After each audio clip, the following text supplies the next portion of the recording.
Yo, what's up, guys? Paulie Malignaggi, Tommy Rainone here. This is Tommy and Paulie's Big Fight Forecast.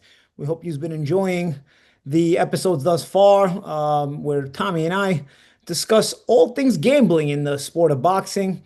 And there is a lot to discuss with boxing gambling. It's a different sort of topic within the genre of boxing discussions. Again, everything we say here, as I usually say on these shows, everything we say on everything discussed on Tommy and Paulie's Big Fight Forecast is not gambling or investing advice, but it's just our private conversations about our gambling options and opinions on all things boxing. And it's been a lot of action these last few weeks. It's been sort of heating up, and now it's sort of started to taper down, Tommy. So we got a little bit of a lighter schedule, but of course, the boxing degenerate in us makes us want to discuss these fight Absolutely. odds. So Yeah. what do we got here, man? We got a couple of fights this weekend. They're not huge fights, but of course, for the gambler in all of us, it doesn't really matter if it's a huge fight or not, as long as there is a fight, right? There's money to be potentially made. Yes, exactly. That's what we look at it from that perspective. So we got a couple of shows here, a couple of fights here on the zone this weekend. We got Sofiane Oumiha, who's an Olympic silver medalist from France. Is that correct? Yeah, yeah. Is that Oumiha, silver medal? And he's fighting Francisco Fonseca, who I personally remember for losing to some big name fighters like Gervonta Davis and Ryan Garcia. I don't know if Fonseca has ever won a big fight, but he's 36-4 nonetheless. He's going to fight Oumiha, who's only 6-0 with 3 knockouts, but as an Olympic silver medalist, Yeah. these guys get fast tracked. And then the other fight out we have, is it on the same card, Tommy? The Cuello? Yeah.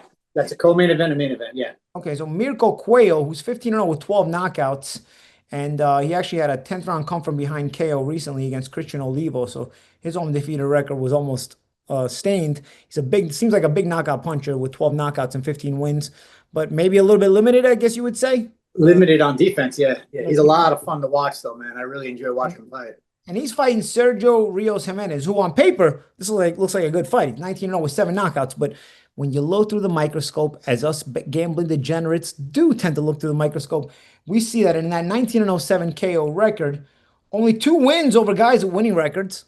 They've Yep. never been past 8 rounds. And even the 2 guys with the winning records weren't really that used to winning themselves, right? They were barely over 500 themselves. Yeah. Yeah. So, yeah, Yeah. breaking down that fight with Cuello and Jimenez. I watched a little footage of Jimenez. He is a southpaw. That's the one tricky thing he's got going for him. There's a little bit of volume there. Doesn't have power, as you can see on his record. Only 7 knockouts in 19 fights. Now, if he was fighting decent competition, I could say the guy's got maybe he's got a little bit of power. But I mean, these are guys he's supposed to be knocking over, and he's struggling with some of these guys. There are a couple of majority decisions in there. He's busy, but he's a little awkward. But this guy telegraphs. He opens up wide, and I think he's going to get taken apart by Cuello. Cuello is a very solid fighter, but very I wouldn't call him limited, Paulie. I would call him suspect in the sense that very defensively flawed. His offense is A plus, his defense is D minus. The guy gets hit, but he puts his punches together beautifully. Combination punching, good power on his shots, bad intentions on his shots. So he's a lot of fun to watch, but he gets touched a lot. Okay, so my question here, Tommy, a couple of things that stand out. You mentioned him as a southpaw. Yes. Stylistically, he likes to throw a lot of punches, Yes. but he's not the biggest, strongest puncher. As a matter of fact, even against low-level opposition, he doesn't have a big knockout record. So guys who tend to want to throw a lot of punches and they're not big knockout punchers, a lot of times they sort of bulldoze their way in. Is there a chance here for an accidental headbutt that somebody might have to be careful with in looking through the lens of gambling here? If you're looking through distance or non-distance perspective? Yeah, good question. From what I see, no, he's aggressive, but he's not super aggressive. And I don't expect him to be aggressive at all with Cuello. He's going to be forced to fight off his back foot because he's going to be in there with world-class pressure now. So he's getting backed up. In my opinion, he's getting backed up. I don't think there's going to be a phone book fight. I don't think he's going to struggle for position or try and get the center of the ring and push Cuello back. I think he's going to assume the role real quick. First, second round, I realize, hey, I'm in over my head over here. This is a big difference in the competition I'm facing. So possibility for headbutt is always there, of course, yeah. But realistically, I think that Jimenez is going to be backing off and in retreat mode after a couple of rounds because the pressure that Cuello puts on you is quite a bit. And the guy, as I said, world-class offense. So this guy, Jimenez, is facing a puncher and the offense that he hasn't been in there with before. He's fought a lot of weak opposition. So now he's going to get hit to the head and body. Everything's a combination for him, 3, 4, 5 punches. So it's going to be a little overwhelming for him. I'm seeing it. They talk about that getting an undefeated guy to lose is a little bit, you have to push him a little harder. Is Jimenez being undefeated going to matter? Is he going to dig in a little bit more, you think? Or is Cuello's power just going to dissuade him from wanting to win the fight after a couple of rounds? I know you said that, but are you keeping in mind that Jimenez being undefeated may try a little harder? Or does it even matter? Is he that bad? Well, listen, that's an intangible, so you never know. That's up to the fighter. We haven't seen him beat yet until you see a fighter, an undefeated fighter in a tough situation like that. We don't know for sure, right? So, I mean, that's an intangible that we're going to find out Friday night, because this fight is on Friday night, by the way, not Saturday, which is the 8th, actually. So it's a rare Friday night fight on the zone. But where are these fights? These fights, let me double check, because this was in a far off land. But could be Friday afternoon if it's a far off land. Let me see. Benghazi, Libya? Yes. It's random. All right. It's quite random. Who's doing the show is actually Samson's got a lot of these guys. So the fights are actually in the afternoon in the United States. Yeah, it's going to be about I want to say 2 o'clock. All right. So anybody who's gambling on these fights, they're going to be checking their phones maybe from work. Well, this is exactly why we do the show, right? It's for the degenerates. Yeah.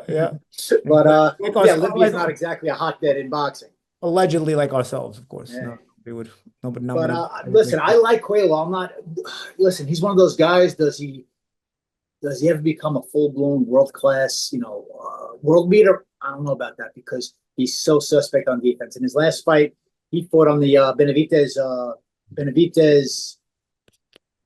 me a second, yeah. Benavidez, who was it? Benavidez's last fight, it's Morel, okay?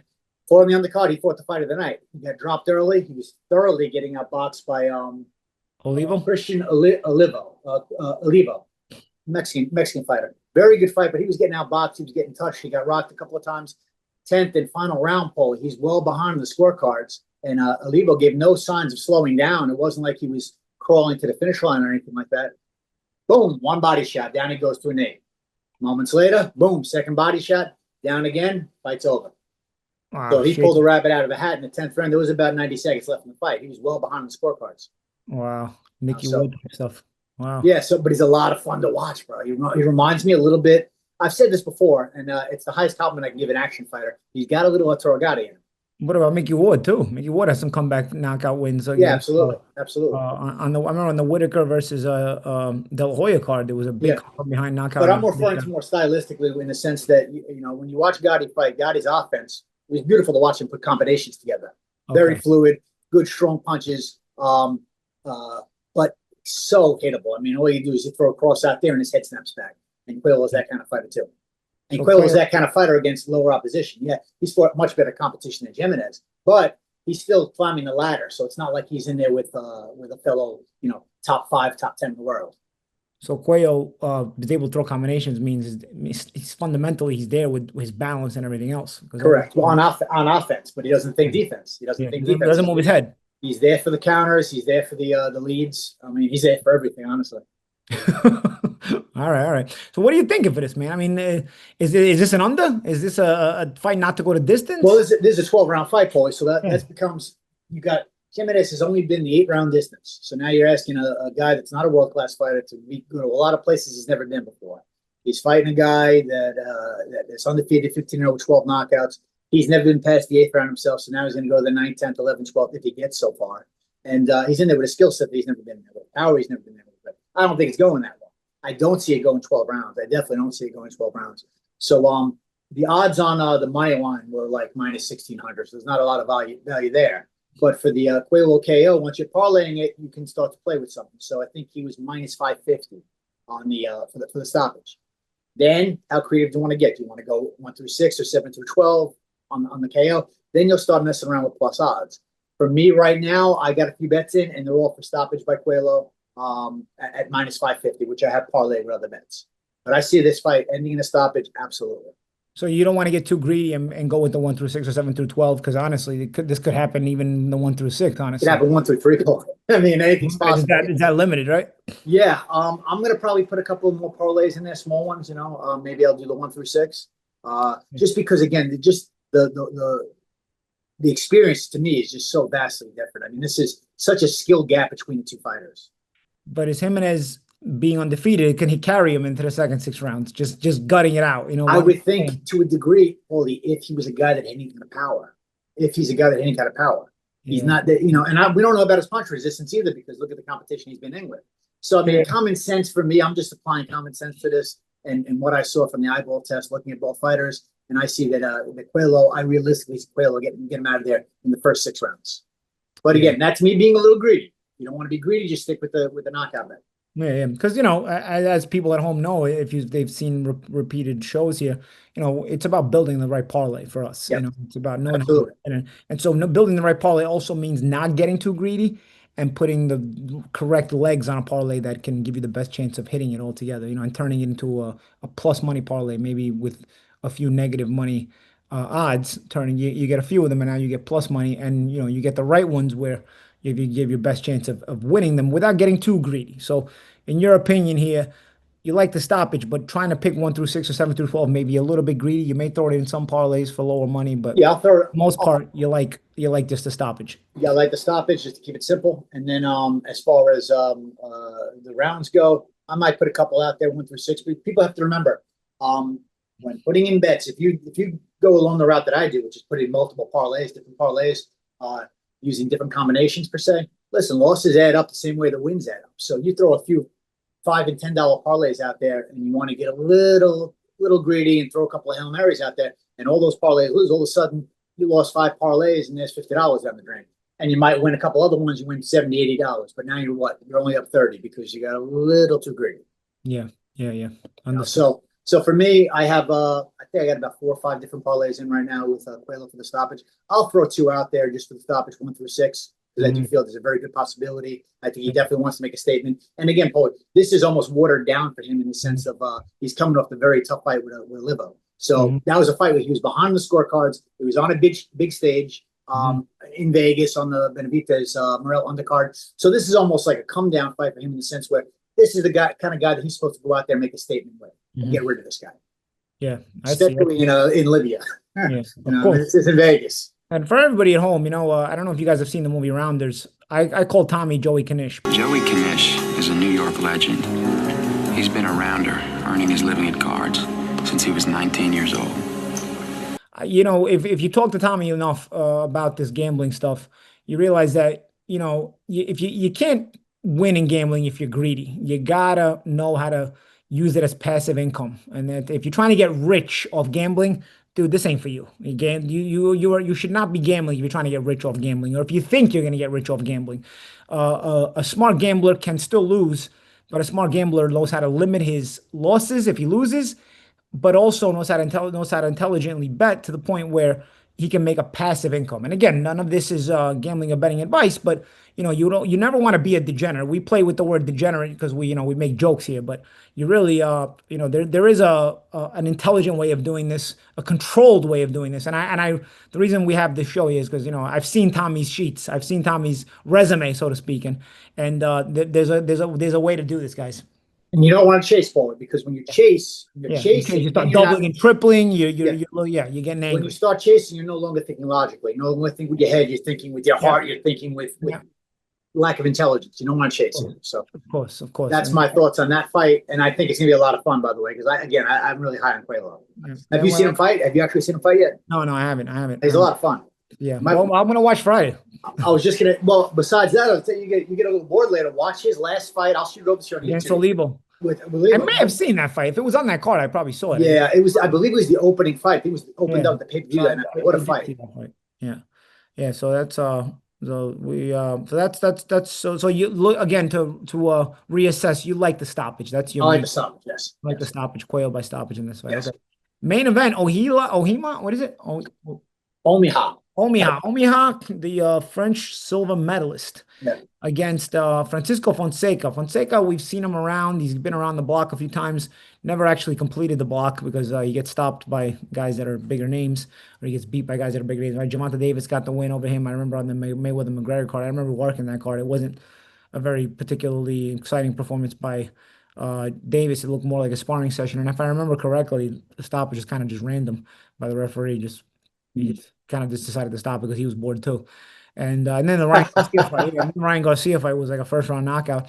So Fonseca obviously, they like no, they like to prop him up with a good record, but he's typically an opponent for good fighters. He was also no farmer. He fought for a world title twice. He also fought Tevin Farmer. Yeah, He lost a 12-round decision in that one.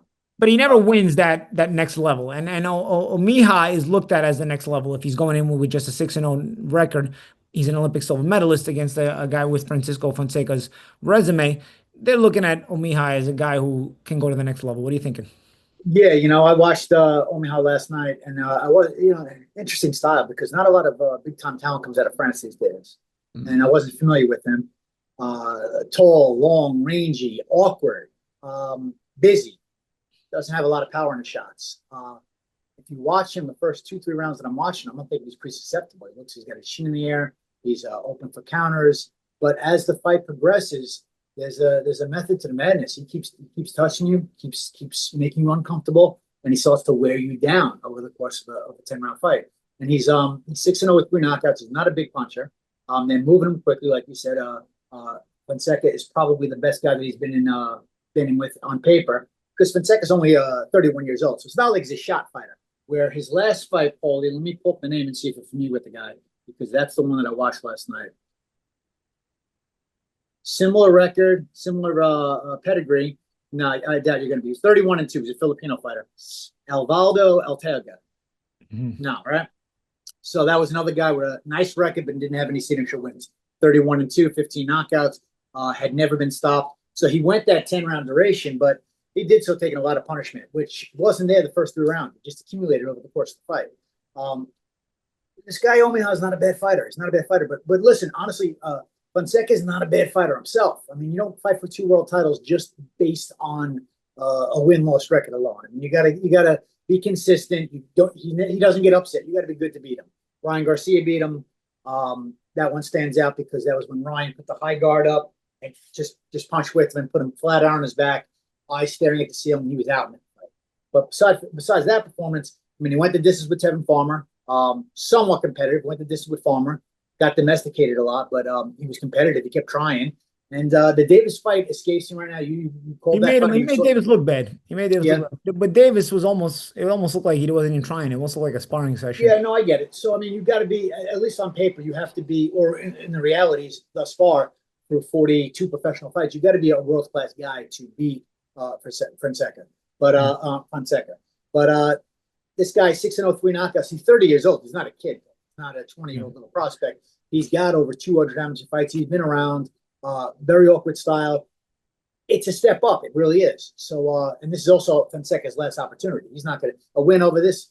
I mean, does this even springboard him anywhere? He's beating a guy ultimately that's 6-0 with 3 knockouts. So that nobody knows about yet. Yes, a prospect. Yes, a Olympic silver medalist, but it's not even the kind of fight that's going to springboard his career. Maybe he'll get another opportunity, on an undercard, a pay-per-view type undercard. But so in a weird way, this is Fonseca's last opportunity at a big fight, and this isn't really a big fight. Yeah. I mean, but by the standards of where he's at in his career, it's a big fight. Because at this point, he's got to win a fight like this in order to keep himself relevant. Otherwise, he's just going to become known as the guy who you just kind of step over on the way up. Yeah, he can never hack it to get the big win, to get the win in a nice main event fight. Yeah. So Fonseca needs a win. Oumiha looking for a signature win, because this is probably the biggest win of his career if he gets it. Correct. The biggest of his pro career thus far. What are you thinking here, man? Because Fonseca can be stopped, but Oumiha is not the biggest puncher. Not the biggest of how much desire Fonseca has, right? Yes, and the punch resistance. The punch resistance of Fonseca. Is he there to fight for 10 rounds? Is he there? Because Paul, this is a 10-round and not 12-round. Our previous fight with Cuello is a 12-round, where I don't see Jimenez going to all those places. Jimenez going to all those places he hasn't been before and going to 12-round distance. This fight is a 10-round. 10 rounds for me is a little easier to navigate than a 12-round fight. You get to those first 5 rounds, you're already halfway home, right? That makes it mentally easier. Plus, he's got that experience factor, so I'm sure he knows a few tricks of his own to get through these rounds, get through these storms. My initial gut feeling was that this has a distance fight written on it, and I would lean towards, of course, Oumiha for the decision. So that's kind of the direction I was going in. I used him in a couple of parlays, but again, there's no value there. Minus 1,600. That's just an add-on, a cherry on top. So if you want to try and make any kind of money with that, you got to do so by stoppage, which if you choose to go in that direction, I would choose the second half of the fight. This guy's not a one punch fighter. He's going to break you down with accumulation and just wear you out. And Fonseca can lose desire a little bit right at this point in his career. Well, You may not want to gut it out, but it is yeah, 10, so you got to keep in mind that too. yeah. So yeah. So if you're going to go stoppage, I would go with the second half of the fight, 6-10, let's say. But I'm actually leaning in the direction of a decision. This one, which is not bad odds. I think it was like that -125. So you put that together with a quick little stoppage, and now you got plus odds. Now you got a 2-leg parlay that works. So the decision is -125 for Oumiha. Okay. Yes. Interesting. All right, that's not bad. No. And again, if it was a 12-round fight, and again, you know what? He's not ready for a 12-round fight himself. He's only been a 10-round distance. Then moving on quick, but he's been the 10-round distance, Paulie, as they stepped up his competition a little bit. Those 3 knockouts came at the very beginning. Now he's going the 10-round distance as the competition's gotten a little bit better. Okay. All right. Well, and this is the biggest step up for him too. Exactly. So common sense would dictate that this is going to point in that direction of a long 10-round fight. All right. We're starting to get the wheels are turning. Yeah. I see it. All right. That's the schedule for this week. It's really a light schedule. It's not a crazy schedule in boxing, but of course, at Tommy and Paulie's Big Fight Forecast, we find what needs to be found to be gambled on, because that's what we do. And we hope you enjoyed this show. We're thinking about creating an evergreen show where we discuss different gambling options. We may put it out there sooner rather than later, maybe before the Canelo Crawford fight. We may do it as soon as next week. So there will be a bonus show at some point in the next week or 3 or 4 weeks where we'll discuss our our outlook on the way we put gambling together, right, Tommy? That's a sort of and we want to get that out before Crawford Alvarez, because why? Because aside from that being a huge fight weekend with Inoue the next night, that's going to be a huge betting. And there's going to be a lot of money flowing in Vegas on the Crawford Alvarez fight and that card. So we'll throw out a lot of different betting strategies, techniques, ways to cover your ass, all different options. Nice. All right, man. We hope you enjoyed Tommy and Paulie's Big Fight Forecast. Join us every week, and we'll see you soon.